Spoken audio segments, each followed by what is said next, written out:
Ideology ఉన్నప్పటికీ మరి ఇలాంటి విశిష్ట అభివృద్ధులను మన దాంట్లో తీసుకురావడానికి వాళ్ళ సమయాన్ని వాళ్ళ శక్తిని ధారపోస్తున్న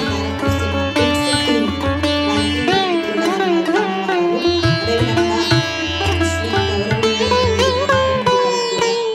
టీమ్ పహల్గాం దాడి అనంతరం ఆపరేషన్ సింధూర్ పేరిట మన భారత ప్రభుత్వం, భారతీయ సైన్యం, భారతదేశం స్పందించిన తీరు ఉగ్రవాదాన్ని వ్యతిరేకిస్తున్న ప్రతి ఒక్కరూ గర్వించదగింది.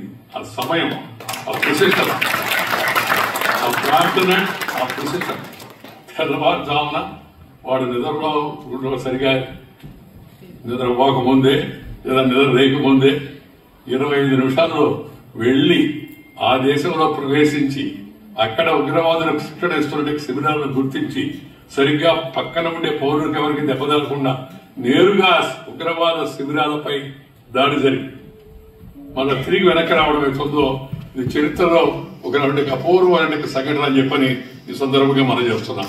అందుకని కాలం అయితే ఈ ఉగ్రవాదం, ఈ తీవ్రవాదం ఈ విధంగా ఉంటుందో అంతకాలం ఇలాంటి కార్యక్రమం కొనసాగుతుంది. భవిష్యత్తులో కూడా ఈ ఆపరేషన్ సింధూర్ కొనసాగుతుందని ప్రధానమంత్రి గారు చెప్పారు. ఎందుకంటే ఉగ్రవాదాలు పోరాడారు.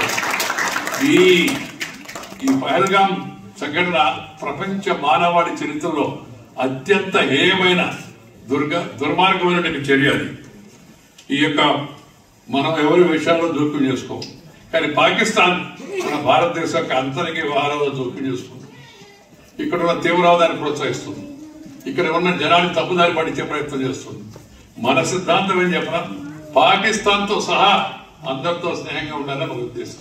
వాజ్పేయి గారు ఒక మాట చెప్పారు, we can change our friends but we can't change our neighbour. Neighbour కానీ ఆ పాకిస్తాన్ కి ఆ యొక్క బుద్ధి గోచరించలేదు. వాళ్ళు వినాయక దేశంలో జోక్యం చేసుకుని అక్కడ జనాన్ని రెచ్చగొండి.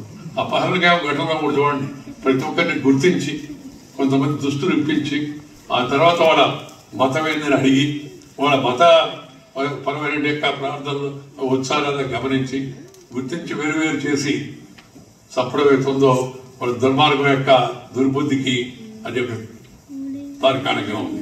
కానీ మొన్నటి దాకా 5వ ఆర్థిక వ్యవస్థ అని చెప్పిన భారతదేశం వాళ్ళ 4వ ప్రపంచ ఆర్థిక శక్తివంతమైన ఆర్థిక వ్యవస్థ జపాన్ కూడా నెట్టేసి మన భారతదేశం 4వ స్థానానికి చేరింది.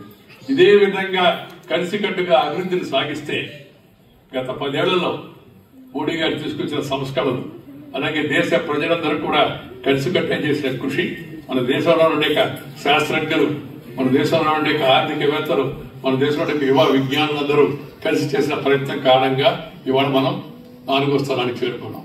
ఇదే పిల్లలకి మాతృభాష తెలిస్తే నేరుగా మనసుకు ఎక్కుతుంది.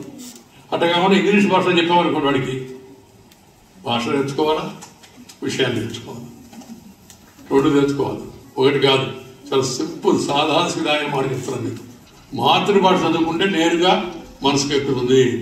ఇంకో భాష నేర్చుకుంటే ముందు ఆ భాష నేర్చుకోవాలి. మనందరూ ఇంగ్లీష్లో పుట్టినా కదా, ఇంగ్లీష్ రాదు కదా మనకి. నేను కూడా పల్లెటూరులో పుట్టాను. రోజుకి 5 కిలోమీటర్లు నడిచి స్కూల్కి వెళ్ళాను.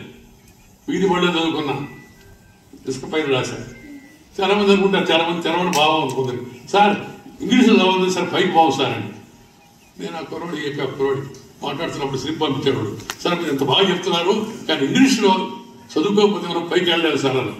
నేను స్లిప్ చూసి ఎవరైనా పంపించున్నాను చెప్పి నేను చెప్పాను, అలాంటిది ఏమి లేదు. నేను ఈ మధ్య భగవంతుడితో ఐఎస్డి చేసి మాట్లాడాను, అడిగాను ఆయన్ని, ఎవరైనా ఇదే రావాలంటే ఏమైనా ఇంగ్లీష్ మీడియం చదువుకొని ఉండాలంటే ఆయన అదేమి లేదు, ఎక్స్పైరీ డేట్ అయిపోతే ఎవరైనా మీరు రావచ్చు. భాషతో సంబంధం ఏం చెప్పారంటే సార్ మీరు సరదాగా చెప్తున్నారు.